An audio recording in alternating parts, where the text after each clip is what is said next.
Nakakapagod at nakakauhaw talaga mag-content. Buti na lang may pinadala ang Sweet Sweet Bites Incorporated. Susubukan natin ang mga bagong products ng Swigo and why not? What is up mga kapulutan? For today's video, titikman natin ang bagong products ng Why Not and Swigo.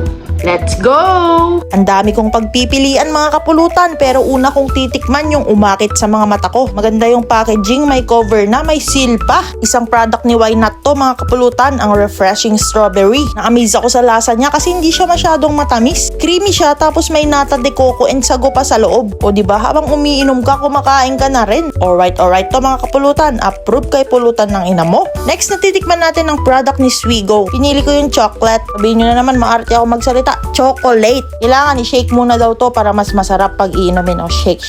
Charot. I-shake mo kasi yan, boy. Yan, titikman na ulit natin mga kapulutan. Sa unang sip ko, bumalik ako sa pagkabata ko. Naalala ko yung mga chocolate drink na binibili ko sa mga store. Yung pagod ka na makipaglaro sa kay-ayam mo, tapos iinom ka na lang ng ganito, mawawala yung pagod mo, boy. Di pa uso yung mga energy drink noon. Approve din to kay pulutan ng ina mo. Budget friendly pa yung mga price, kaya sulit na sulit talaga. Grabe mga kapulutan. Napaka-solid ng mga bagong products ng Swigo at Why Not. Kaya kung gusto nyo mag-inquire, ito ang kanilang FB page, andyan na rin ang kanilang contact number. Approve yan kay pulutan ng ina mo.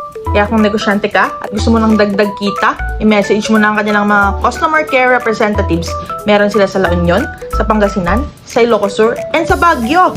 May libreng freezer pa yun ha. Grabe, wala na naman akong masabi kundi alright.